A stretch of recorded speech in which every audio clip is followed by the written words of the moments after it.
Good evening and thank you for joining us. Thunder Bay Police have released surveillance images related to last week's murder on Hodder Avenue.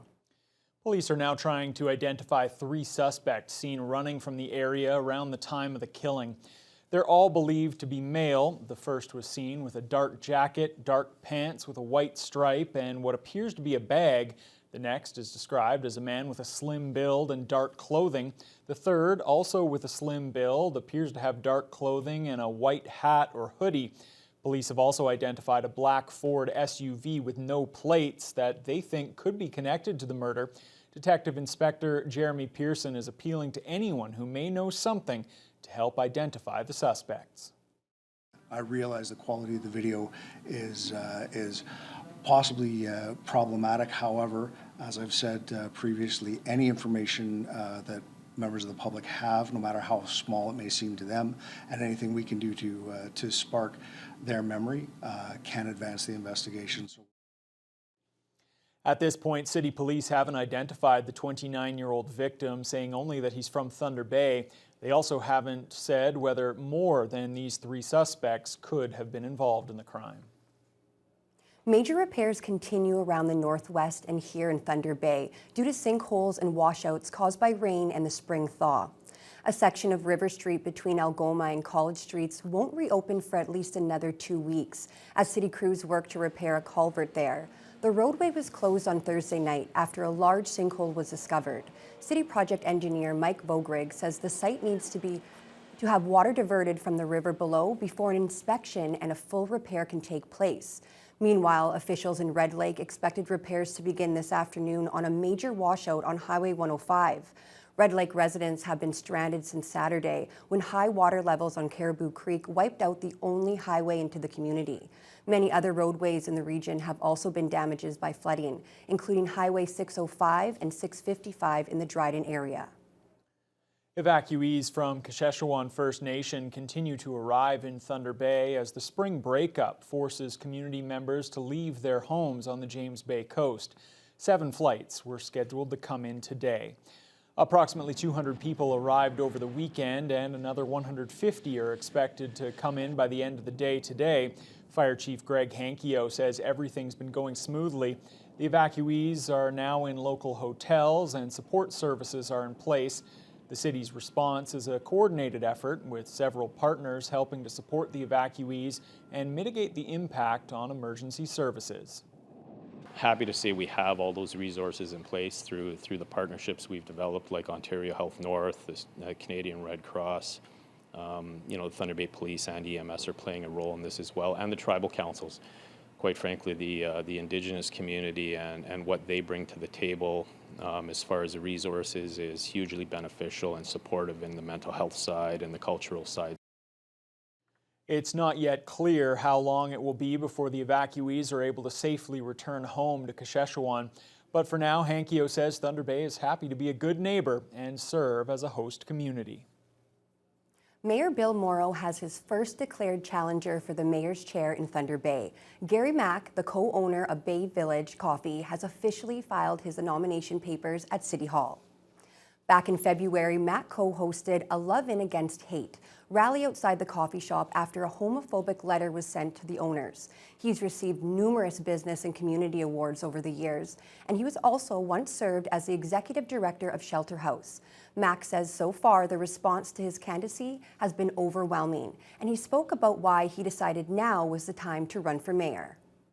The decision was a difficult decision to make in a lot of ways. I'm busy with a business that we're running, but I really feel now is a critical time for Thunder Bay. Our infrastructure is crumbling. We've got all sorts of issues going on in our city, and it's really time for somebody to come along that has a vision, that has strong leadership skills, that can navigate us through this difficult time.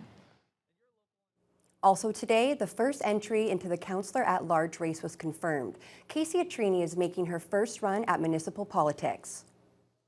The proposed community tennis center dome at Chapels Park will again be discussed at this evening's City Council meeting. Administration is bringing forward a report recommending a new preferred location for the facility. The plans were previously discussed in early April, but the final decision was pushed back as councillors felt they needed more information as to where the tennis bubble should be located.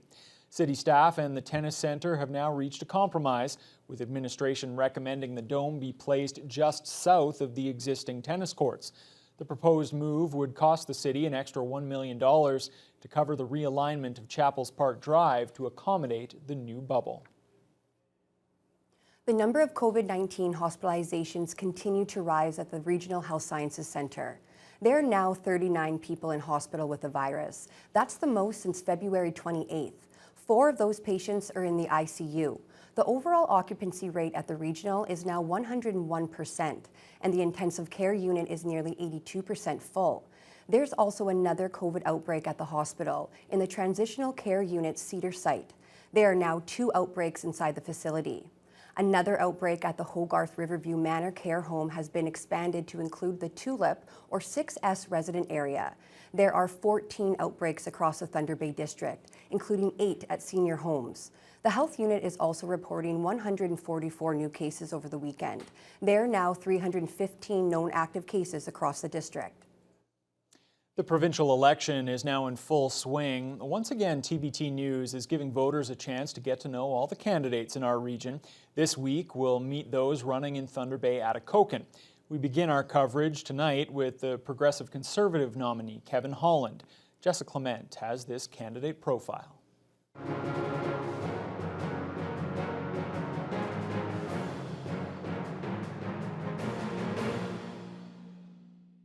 PC candidate Kevin Holland has been the Reeve and then mayor of Conwy Township for the last 25 years. He says his years of experience make him well informed on the issues in Thunder Bay Atikokan and have given him the knowledge on how things work at the provincial level. I've worked with governments of all political stripes. I've got a proven record of being able to work with everybody. In fact, that's one of the things that I pride myself on, is the ability to bring groups together on the common issues to work together to solve the problems that we're facing. Holland says that coming out of the pandemic, one thing the government needs to focus on is building the economy in order to sustain healthy communities. Other issues that Holland would like to address is healthcare and mental health.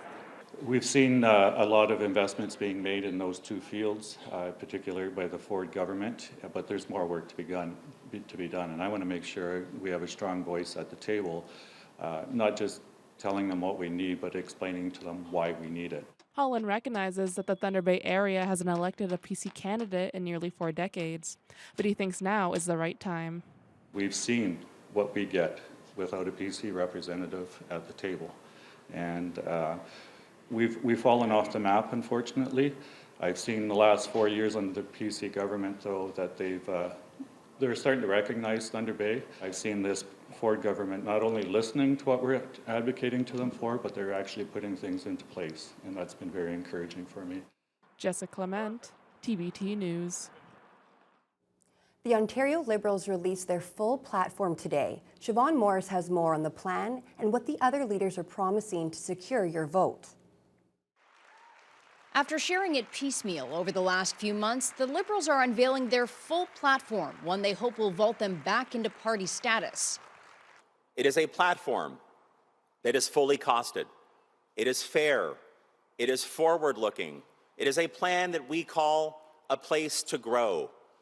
It includes previously announced commitments for $1 a ride on public transit, cutting the HST on prepared foods up to $20, and ending for-profit long-term care.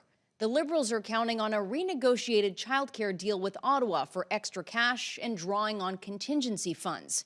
There's a major commitment to tackle the housing crisis, bringing back rent control and matching pledges from other parties to build 1.5 million homes. Elsewhere in Toronto, the Greens are also focused on housing. So many people across this province are wondering if they will ever be able to afford to own a home. Schreiner is proposing an end to blind bidding, a multiple home speculation tax, and a vacant home tax. To clamp down on the rampant speculation happening in the housing market, because homes should be for people, not for speculators. PC leader Doug Ford wasn't in front of the cameras today, but the party made a new promise to raise ODSP rates by 5% and introduce legislation for annual raises tied to inflation. Meanwhile, Ontario NDP leader Andrea Horwath released her party's Northern platform this morning in Sudbury with healthcare as a top priority. And then this afternoon, the 4 NDP candidates in the Northwest hosted their own virtual news conference to talk about the plan. Mitchell Ringos has the details. Horwath says the NDP would bring in 300 doctors, including 100 specialists, to Northern Ontario. She'd also improve the Northern Health Travel Grant, as she says the healthcare system in the North is broken and has been ignored for far too long.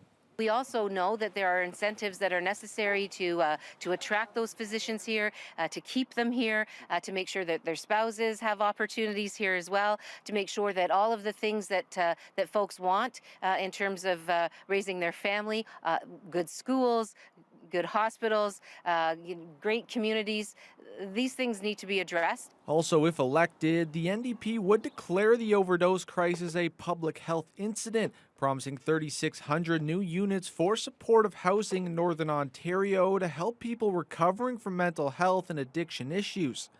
That pitch was echoed from each of the party's candidates in the region, along with the plan to bring more supervised consumption sites to the north and fund mental health crisis centers in Thunder Bay and Sioux Lookout.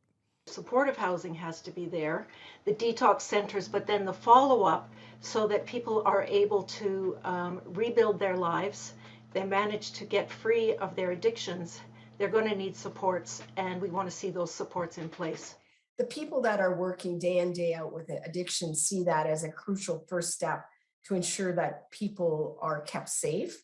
And so I know in Thunder Bay, there was a recommendation to ensure that there would be at least one on each side of the city. Mitchell Ringos, TBT News. The new president of the Ontario Medical Association is learning about the service gaps for addictions recovery in Thunder Bay. Dr. Rose Zacharias was here in the city for the OMA's annual general meeting before she stopped to visit a local resident who's taken it upon herself to help people detox. Lee Noonan reports. Brenda Letourneau regularly opens her home to people recovering from addiction. She says when someone asks for help, they need it immediately and can't just wait for a detox bed to open up. Dr. Rose Zacharias says she wanted to meet Letourneau because she was inspired by her generosity. It's amazing what she's doing, but we need to come alongside Brenda, even on a provincial level, and that's what we intend to do. Ontario's doctors are committed to bringing that message forward here in Northern Ontario and beyond. With 3 kids living at home, Letourneau doesn't have much space, but when she can't help someone find a place in a formal facility, she offers up her couch, whether for a few hours or a few weeks. She's in recovery herself and says it's healing for her and her family to help others and to keep people from falling through the gaps in a system that she says saved her life. We just see a need. I mean, I learned it from other people. I've watched other people do that. My own 12-step sponsor had done that for somebody because that's what they did before there was detoxes. They opened, like if you think of Bill W. and AA, that's what they did, right? They opened their own homes. During the visit, they spoke about Letourneau's efforts, what they each see happening in the community, as well as the OMA's proposed 5-point plan for healthcare in Ontario, which includes recommendations for home care, pandemic preparedness, and northern healthcare, as well as mental health and addictions. So what we know for mental health work is it needs to be done in teams. We can talk about doctor and nurses shortages, but we also need the personal support workers and the pharmacists and all the healthcare providers to be digitally connected and working in a coordinated fashion. For her part, Letourneau says it's really important that the OMA is looking into addictions care, but she's waiting to see action. You know, there's a lot of different agencies doing different things, but to come together as one around the person with the addiction, that's the key right there. And that no one, you know, I shouldn't have to open up my home to catch those people falling through. We have money the province gives for that, so that needs to stop. That's what I want to see happen. With the provincial election underway, Letourneau and Zacharias both hope that the parties are listening and that whoever forms government will implement these recommendations. Lee Noonan, TBT News. A potential explosion was averted early this morning just east of Thunder Bay thanks to the quick actions of first responders. Around 3 o'clock, Shunya fire crews were called to a diesel tanker pulled over on Highway 1117 near Highway 527 and found smoke coming from a rear axle with glowing hot metal. An OPP officer who arrived first used a fire extinguisher to cool it off. Fire crews then added water to put it out and ensure the diesel tank was safe. It's been a winter locals won't soon forget here in Thunder Bay. Loch Lomond ski area was able to set a new Ontario record this weekend by staying open all the way until Mother's Day. Meanwhile, local driving ranges have finally started to open, long past their usual start date due to the snow. Jessica Clement has the story. A constant stream of people came by Loch Lomond on Sunday to enjoy the final day of skiing at the hill. The large amount of snow the city has received has let the ski hill be open until May 8th.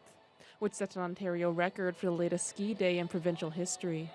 The record was previously held by Calabogie in 2018, who were operating until May 1st.